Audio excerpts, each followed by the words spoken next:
Bismillahirrahmanirrahim. Assalamualaikum warahmatullahi wabarakatuh. Innal hamdalillah nahmaduhu wa nasta'inuhu wa nastaghfiruh wa na'udzu billahi min shururi anfusina wa min sayyiati a'malina. May yahdihillahu fala mudilla lahu wa may yudlil fala hadiya lahu. Asyhadu an la ilaha illallah wahdahu la syarika lah wa asyhadu anna Muhammadan 'abduhu wa rasuluh. Qala Allah subhanahu wa ta'ala ya ayyuhalladzina amanu taqullaha haqqa tuqatih wa la tamutunna illa wa antum muslimun. Kita bersyukur kepada Allah Subhanahu wa taala dapat melanjutkan pelajaran yang telah kita pelajari, dan sebelumnya kita sudah membahas tentang kenapa atau untuk apa Allah Subhanahu wa taala menciptakan kita. Lalu apa itu ibadah? Itu sudah dibahas, ya. Ibadah ya adalah sesuatu yang dicintai oleh Allah Subhanahu wa taala dari perkataan dan perbuatan. Seperti berdoa, salat, ya, menyembelih dan yang selainnya. Maka tidak boleh memalingkan ibadah kepada selain Allah Subhanahu wa taala. Lalu pada pertanyaan yang ketiga, kaifa na'budullaha? Bagaimana kita beribadah kepada Allah? Bagaimana kita menyembah Allah Subhanahu wa taala? Bagaimana caranya? Kama amaranallahu wa rasuluhu. Qala Allah taala, ya ayyuhalladzina amanu athi'ullaha wa athi'ur rasula wa la tubtilu a'malakum. Bagaimana kita beribadah kepada Allah? Ya seperti atau sebagaimana perintah Allah dan Rasul-Nya. Allah Subhanahu wa taala berfirman, wahai orang-orang yang beriman, taatilah Allah dan taatilah Rasulullah, dan janganlah kalian membatalkan amalan-amalan kalian. Nabi Muhammad sallallahu alaihi wasallam bersabda, man amila amalan laisa alaihi amruna fahuwa rad. Barang siapa yang melakukan amalan yang tidak ada tuntunan dari agama kami, yaitu tidak ada ajaran dari kami, tidak ada landasannya dari kami, itu dari agama Islam, maka amalan tersebut tertolak. Oleh karenanya, ma'asyiral muslimin rahimani wa rahimakumullah, jika kita ingin beribadah kepada Allah, maka yang harus kita tanyakan pada diri kita, apakah ibadah ini diajarkan oleh Allah atau diajarkan oleh Rasulullah Sallallahu Alaihi Wasallam, sehingga saya melakukan ibadah ini. Kalau saya melakukan ibadah ini, tapi tidak diajarkan oleh Rasulullah, tidak diajarkan oleh Allah, maka harus kita yakini bahwasanya ibadah yang kita lakukan pasti ditolak oleh Allah Subhanahu wa taala. Sia-sia. Oleh karenanya jangan sampai kita letih, kita capek di dalam melakukan ibadah, ya. Namun ibadah tersebut tidak diajarkan oleh Rasulullah Shallallahu Alaihi Wasallam, tidak pula difirmankan atau diperintahkan oleh Allah Subhanahu wa taala. Oleh karena itulah pertanyaan yang harus kita tanyakan pada diri kita. Ada seseorang yang berjemur pada pagi hari dari jam 6 sampai jam 8. 2 jam dia berdiri lama di bawah matahari. 2 jam dia berdiri lama. Ketika ditanya, ngapain kamu berdiri? Saya beribadah kepada Allah. Allah. Kira-kira ada enggak Allah memerintahkan kita atau Rasulullah Shallallahu Alaihi Wasallam memerintahkan kita untuk berdiri di bawah terik matahari 2 jam dalam rangka ibadah kepada Allah? Kita belum dapati hadis-hadisnya atau ayat-ayat Al-Quran. Maka bisa kita pastikan bahwasanya ibadah yang telah dilakukan oleh si fulan tadi selama berdiri 2 jam di bawah terik matahari dalam rangka ibadah kepada Allah, maka tidak akan diterima oleh Allah Subhanahu wa taala. Karena di dalam beribadah kita harus perhatikan, ya. Nanti akan dibahas syarat diterimanya ibadah. Yang pertama adalah ikhlas karena Allah Subhanahu wa taala. Mungkin orang tadi ikhlas berdiri di bawah terik matahari. Akan tapi ada enggak ajaran dari Rasulullah Shallallahu alaihi wasallam? Ada enggak perintah dari Rasul Shallallahu alaihi wasallam? Karena hal ini penting sekali. Karena tidak cukup hanya dengan ikhlas, tapi harus mutaba'ah, yaitu sesuai dengan tuntunan, sesuai dengan ajaran Rasulullah Shallallahu alaihi wasallam. Ada landasannya di dalam syariat. Oleh karenanya jangan sampai kita letih, lelah, tetapi tidak menghasilkan pahala, malah berbuah dosa. Itulah pentingnya ilmu di dalam kehidupan kita. Harus berilmu. Oleh karenanya orang-orang yang beramal tanpa ilmu, maka amalannya tidak diterima oleh Allah. Disebutkan oleh Ibnu Ruslan di dalam Nazam, wa kullu man bighairi ilmin ya'malu a'maluhu mardudatun la tuqbalu. Setiap orang yang beramal tanpa ilmu, maka amalannya tertolak, tidak diterima oleh Allah Subhanahu wa taala. Karena sebelum kita melakukan ibadah apapun, maka kita berusaha untuk mengilmuinya. Semisal kita mau masuk bulan Ramadan, maka kita harus belajar ya tentang bagaimana puasa Ramadan, bagaimana nanti salat malamnya, iktikafnya, bagaimana nanti mengeluarkan zakat fitrahnya, dan bagaimana berhari raya dan yang lainnya. Terus berilmu. Lalu dalam kehidupan sehari-hari, bagaimana kita menyembah Allah, bagaimana kita mentauhidkan Allah, yaitu dengan belajar. Dan wasilah belajar itu sekarang sudah terbentang luas. Wasilah belajar itu sekarang sudah terbentang luas. Tinggal bagaimana kita memanfaatkan apa yang ada. Jangan sampai nanti kita menyesal di hadapan Allah Subhanahu wa taala karena tidak bisa memanfaatkan fasilitas-fasilitas dengan baik. Sekarang mau mendengarkan tausiah, mau mendengarkan siraman rohani, mendengarkan ilmu, mudah sekali. Tinggal kita buka aplikasi YouTube. Wah, di situ banyak sekali kita tulis. Misalnya Ustadz Fulan. Tentunya dalam memilih guru juga kita harus hati-hati, jangan sampai sembarangan. Ya. Kita bisa dapat ilmu. Ya. Oleh karenanya, ma'asyiral muslimin rahimani wa rahimakumullah, tidak ada alasan untuk kita tidak belajar karena akibatnya fatal. Kalau kita tidak belajar agama Allah Subhanahu wa taala, kita bisa merugi di dunia dan di akhirat. Kita bisa merugi, ya ikhwan. Ya. Pertanyaan berikutnya. Hal na'budullah khawfan wa thama'ah? Apakah kita beribadah kepada Allah dengan rasa takut dan harap? Naam, jawabnya. Na'budhu kadzalik. Qala ta'ala yasiful mu'minin yad'una rabbahum khawfan wa thama'ah. Apakah kita beribadah kepada Allah Subhanahu wa taala dengan disertai rasa takut dan harap? Maka jawabnya na'am. Ya, kita harus memiliki rasa takut dan harap ketika beribadah kepada Allah. Itulah yang disifatkan oleh Allah Subhanahu wa taala ketika mensifati ibadahnya orang-orang yang beriman. Allah mengatakan yad'una rabbahum khaufan wa tama'ah. Mereka beribadah menyeru kepada Rabb mereka dengan rasa takut dan harap.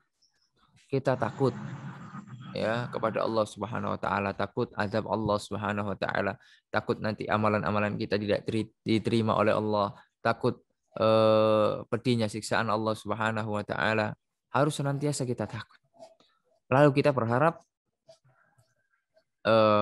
pahala dari Allah Subhanahu wa taala, berharap amalan kita diterima oleh Allah, berharap surga Allah Subhanahu wa taala, berharap balasan di akhirat oleh Allah Subhanahu wa taala. Maka kita harus berharap. Ya. Kemudian satu lagi yang harus kita penuhi di dalam kita beribadah yaitu al-hub, kita cinta. Ya, kita cinta terhadap ibadah tersebut ya. Kita benar-benar hadir. Kita benar-benar mengilmui dengan rasa cinta ibadah yang kita lakukan. Waqala sallallahu alaihi wasallam, Rasulullah sallallahu alaihi wasallam bersabda, as'alullah al-jannata wa a'udzu bihi minan nar. Rasulullah sallallahu alaihi wasallam bersabda, aku meminta surga kepada Allah Subhanahu wa taala dan aku berlindung dari api neraka. Jadi ini adalah keyakinan Ahlus Sunnah wal Jamaah, di dalam beribadah harus memiliki rasa takut dan harap. Jangan seperti orang-orang yang berkata bahwasanya saya dalam beribadah tidak mengharapkan surga. Tidak masalah saya masuk neraka. Yang penting saya berjumpa dengan Allah. Allahu Akbar. Ini adalah perkataan-perkataan yang batil dari kalangan orang-orang sufi. Ya, kita jangan sampai terperdaya, jangan sampai tertipu dengan orang-orang yang semodel ini. Ya, karena Ahlussunnah wal Jamaah sangat yakin ya bahwasanya ibadah itu harus dibangun di atas ilmu ya, dan rukunnya adalah rasa takut, rasa harap dan rasa cinta kepada Allah Subhanahu wa taala. Dan perkataan bahwasanya tidak apa-apa saya masuk neraka, Allah Akbar. Antum apakah tidak pernah mendengar hadis-hadis tentang neraka? Apakah antum rela mendekam di neraka? Allahu Akbar. Allahul Musta'an. Janganlah kita berharap atau berandai-andai bahwasanya kita akan masuk neraka. Karena sejatinya kita tidak akan sanggup untuk masuk neraka Allah Subhanahu wa taala. Kita tidak akan sanggup, ya ikhwan. Dikatakan bahwasanya ahwanu, ya, azab yang paling ringan ketika kita masuk neraka Allah Subhanahu wa taala, ketika kaki kita sudah mulai masuk, maka otak kita mendidih. Lalu bagaimana jika kita tinggal lama di sana? Allah, maka jangan sampai ya kita berlindung kepada Allah Subhanahu wa taala dari azab neraka. Ma'asyiral muslimin rahimani wa rahimakumullah. Itu pertanyaan yang keempat. Ya. Jadi harus dilandasi oleh rasa apa? Takut dan harap. Jangan hanya timpang. Ya, jangan hanya timpang. Salah satunya hilang dari diri kita. Harus bersamaan. Takut, harap, dan cinta. Masyiral muslimin rahimani wa rahimakumullah. Kemudian soal yang berikutnya adalah ma huwal ihsanu fil ibadah. Apa itu ihsan di dalam ibadah? Ya. Jawabnya adalah al ihsanu huwa muraqabatullah taala fil ibadah. Ihsan adalah merasa diawasi Allah Subhanahu wa taala dalam ibadah.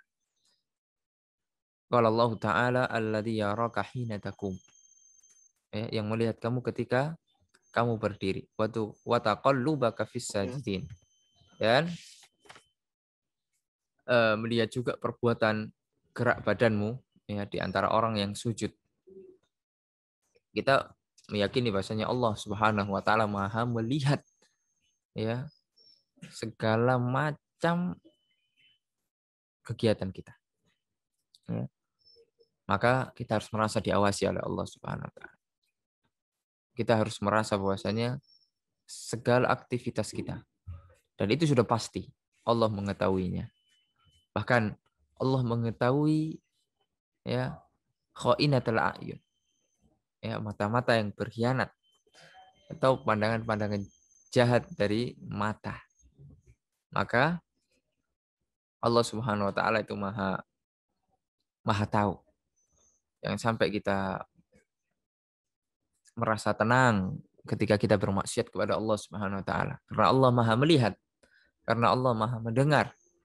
Ya, walaupun kita bersendirian ya di tengah hutan misalnya atau di tengah kesepian, akan tapi Allah Subhanahu wa taala Maha melihat.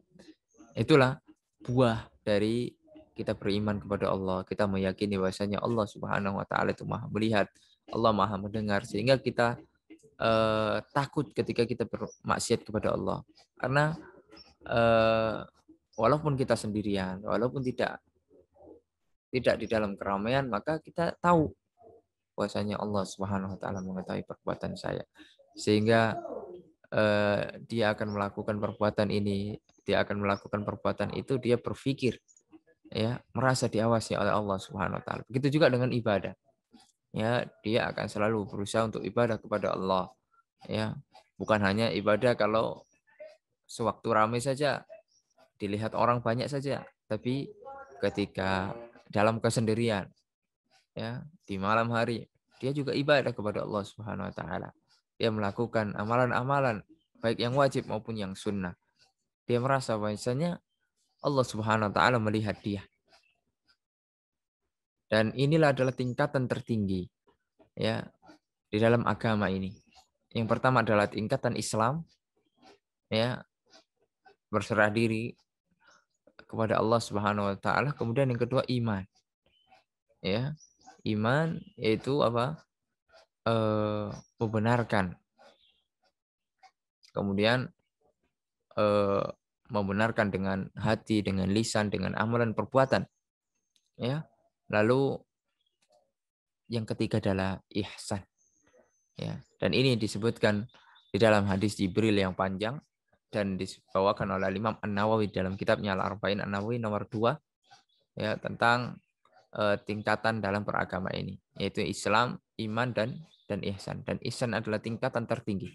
Kalau kita merasa dilihat terus, diawasi terus oleh Allah, sehingga hari-hari kita dilalui ya dengan penuh rasa takut dan harap kepada Allah Subhanahu wa taala, dan kita takut akan bermaksiat kepada Allah, dan kita berharap ketika kita meninggalkan maksiat mendapatkan pahala dari Allah Subhanahu wa taala.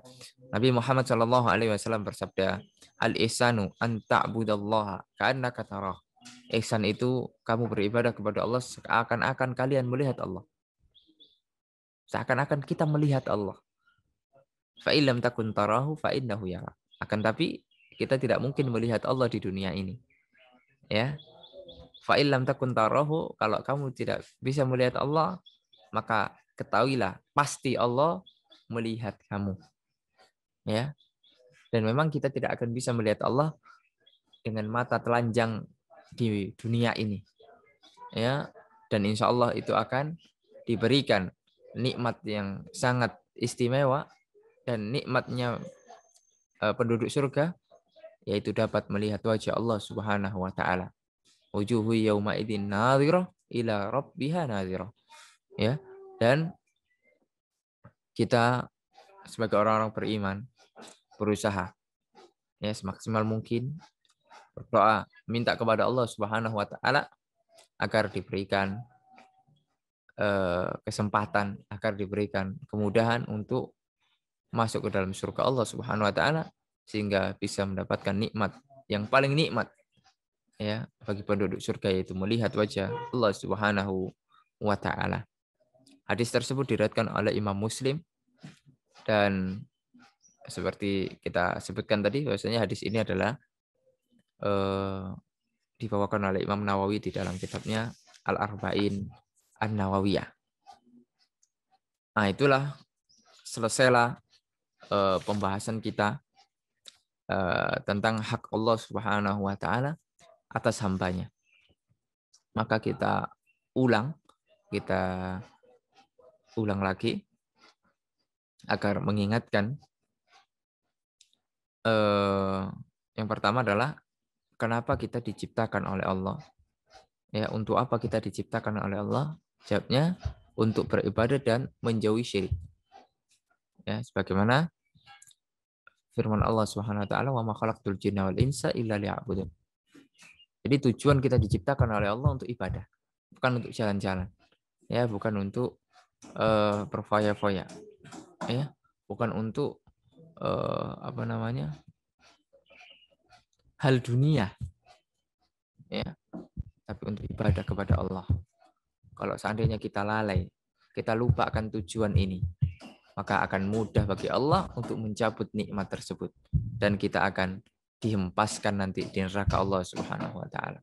Falamma zaghu zaghallahu ala qulub. Ya, falamma zaghu azaghallahu qulubahum. Ya, selama dia menyimpang, ya, maka Allah akan simpangkan dia. Allah akan menyimpangkan hatinya. Ya, maka kita harus hati-hati. Maka kita harus introspeksi diri, kita harus selalu berada di jalan yang lurus. Lalu kemudian kita kemarin telah sebutkan apa itu ibadah, ya.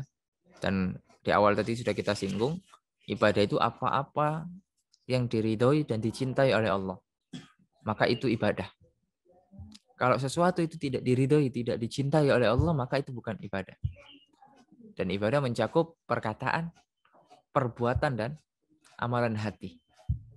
Ya, perkataan seperti zikir, perbuatan seperti sholat, ya, amalan hati seperti rasa takut kepada Allah, ya, dan tentunya yang lainnya.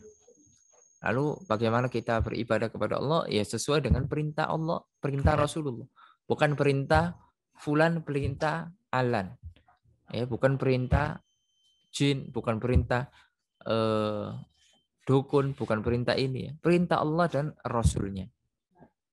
Maka kita harus kembalikan, kita harus belajar agama ini dengan benar.